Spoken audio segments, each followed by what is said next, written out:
महाराज, आप लोगों को एक पहेली बुझा दें कि जो सज्जन होते हैं वे कभी भी जहां धर्म की हानि होती है वहां किसी की आज्ञा में नहीं रहते।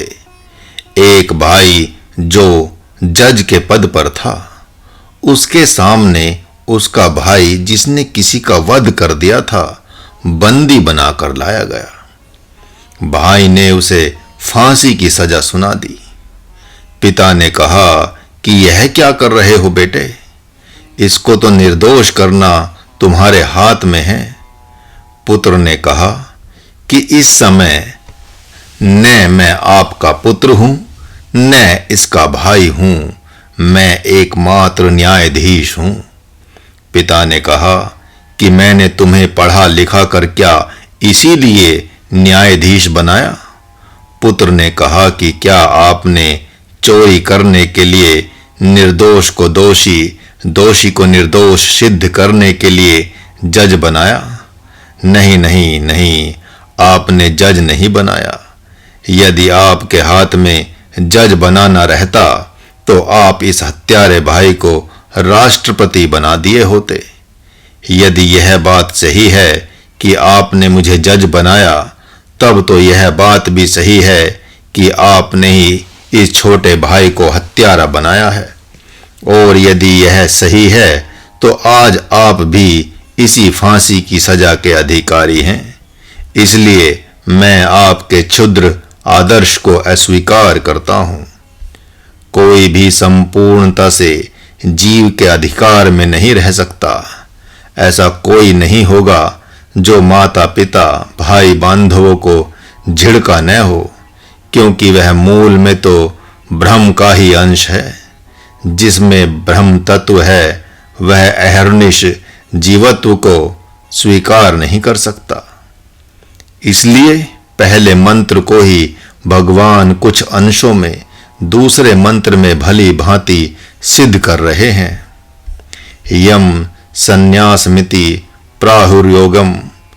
भगवान प्रमाण देते हैं कि सचमुच में आप मेरे हैं, तो आप में सांसारिक कामना एक अंश भी नहीं होगी और आप में विश्वास होगा कि हम भगवान के हैं।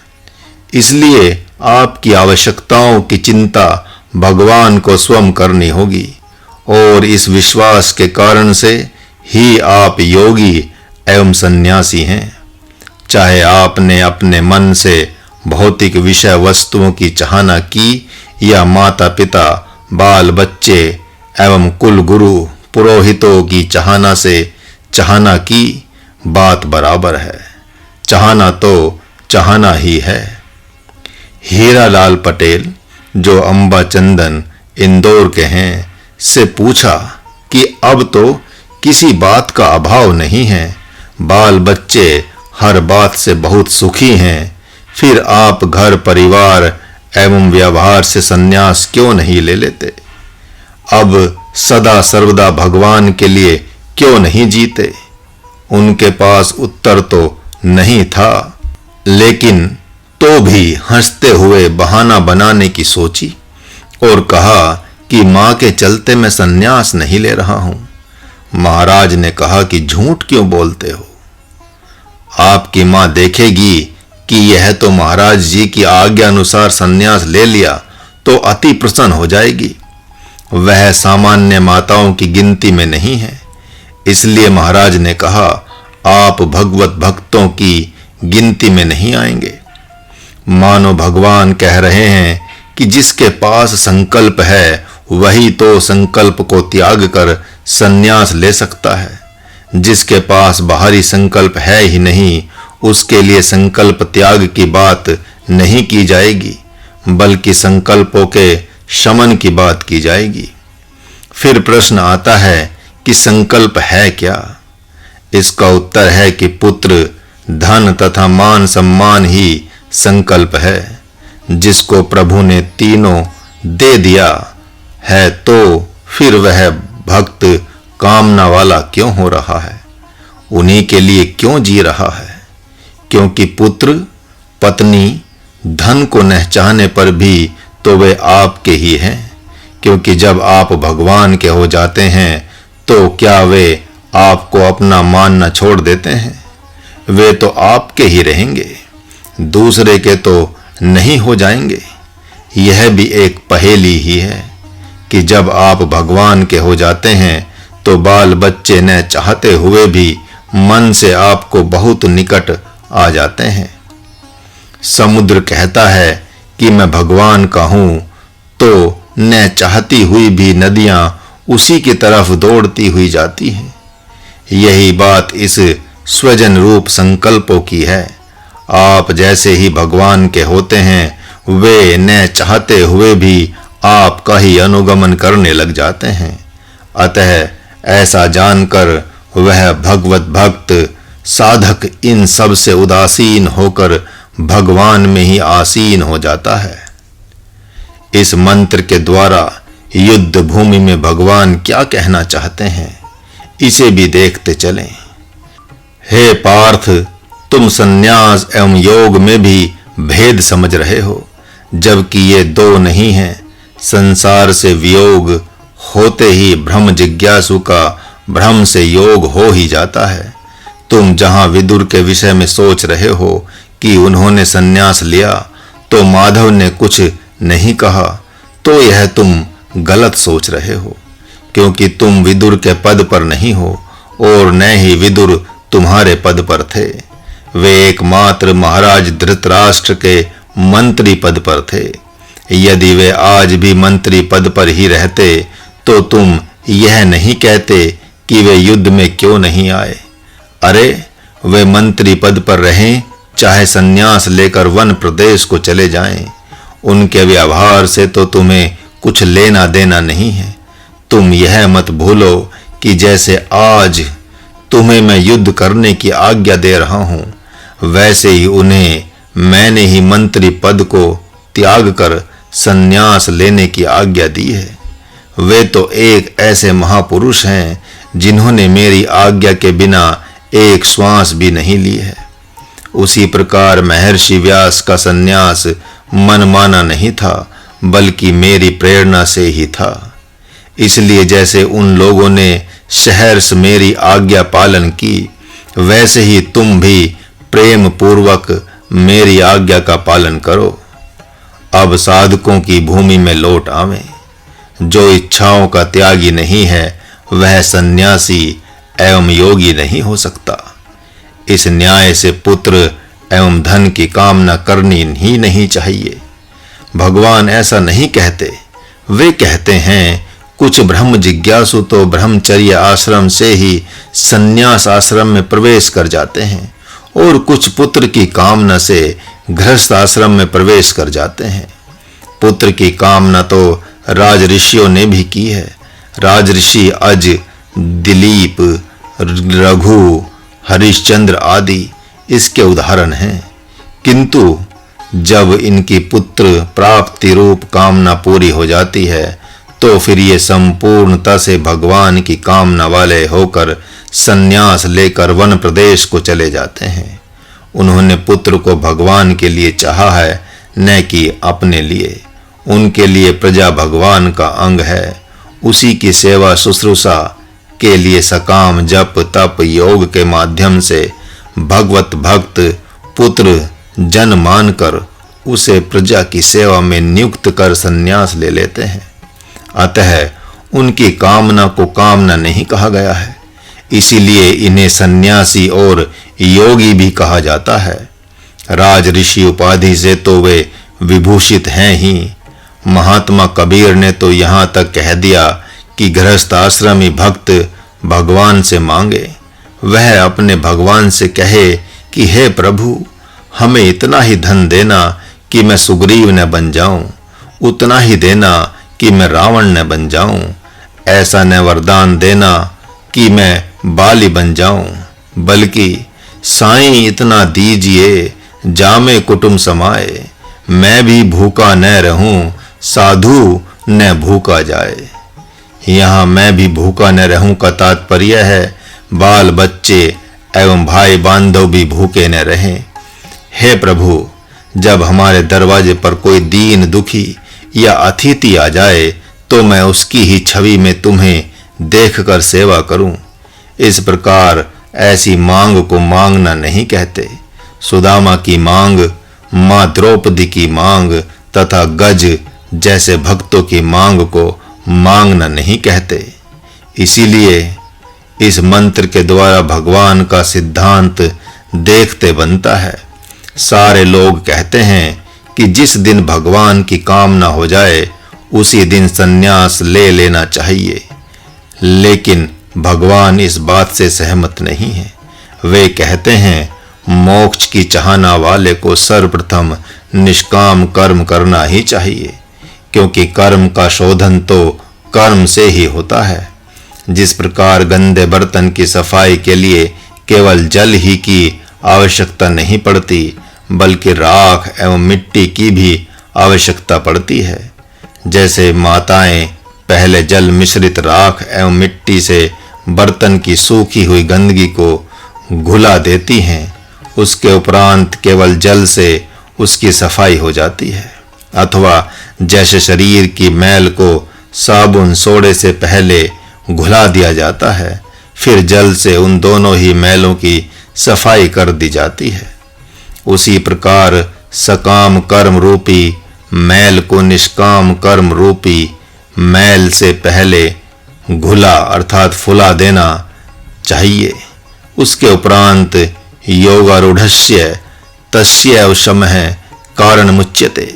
जब निर्मल वैराग्य हो जाए, एकमात्र सर्वत्र ब्रह्म की ही खोज प्रारंभ हो जाए तथा अहर्निश आत्मचिंतन पकड़ में आ जाए, तब निष्काम कर्म योग का भी त्याग कर देना।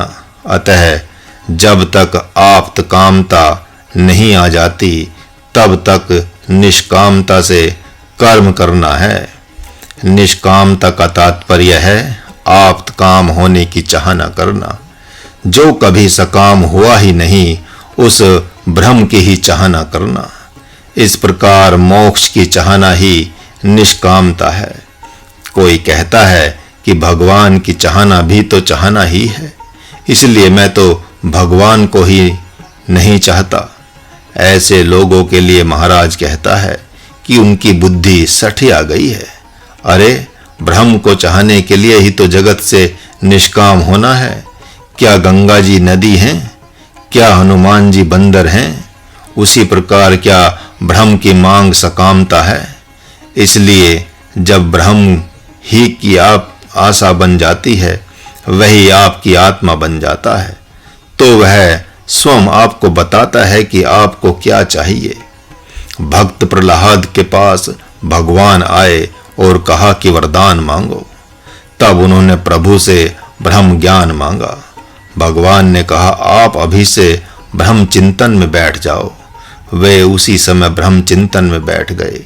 ब्रह्म चिंतन करते करते ज्ञान समाधि की प्राप्ति हुई और कालांतर में उन्हें ब्रह्म ज्ञान प्राप्त हुआ।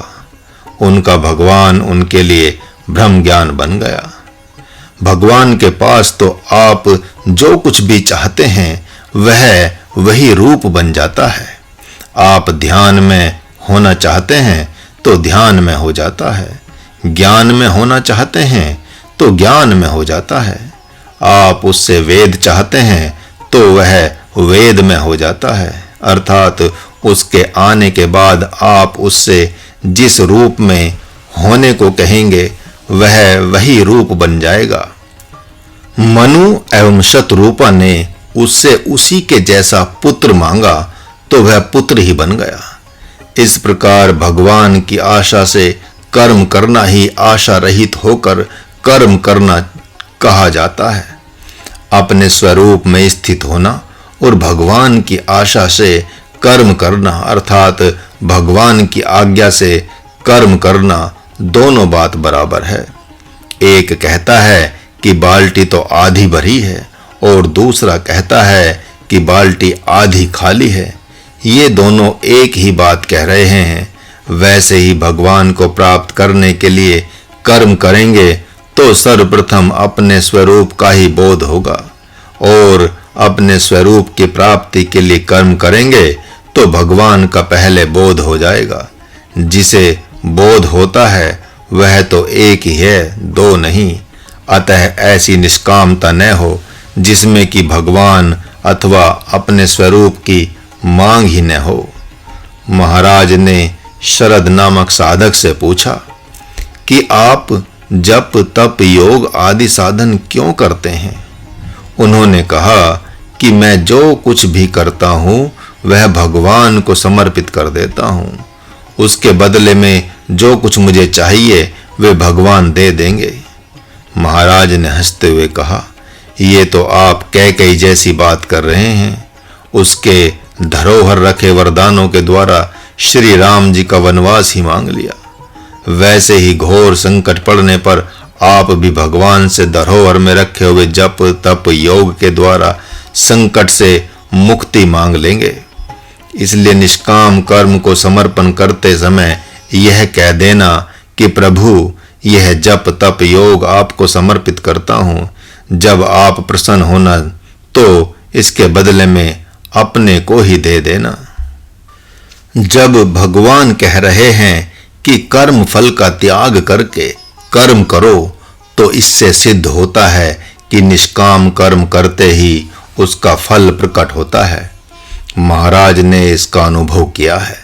जैसे ही आप कर्म फलों का त्याग करते हैं, अर्थात माता पिता भाई बांधव हित मित्र बाल बच्चे पद प्रतिष्ठा ऐश्वर्य घर बार का त्याग करते हैं, वैसे ही आपका परम फल बनकर सद्गुरु प्रकट होता है। उसके प्राप्त होते ही आंतरिक ऐश्वर्य मिलता है। वह ऐश्वर्य है अहम भाव का त्याग, अर्थात शरीर भाव का त्याग ही सन्यासी का दिव्य कर्म है। आज कर्म शब्द रूढ़ हो गया है। यही नहीं, योग शब्द भी रूढ़ हो गया है। वह इंद्रियों तक सीमित रह गया है। इसलिए भगवान कहते हैं कि ब्रह्म की तरफ गमन करने वाले के लिए त्याग ही कर्म है। योगारूढ़स्य तस्यैव कर्म, और कर्म फल का त्याग कर देने के बाद फिर क्या कर्म करें? तो कहते हैं भगवान को बुलाएं, यही कर्म है, अथवा आत्मचिंतन करें, यही कर्म है। भगवान के लिए भिक्षु बनकर जीना यही कर्म है। श्वान वृत्ति से जीना यही कर्म है। खग वृत्ति से जीना यही कर्म है। या आकाश वृत्ति से जीना, अजगर वृत्ति से जीना यही कर्म है।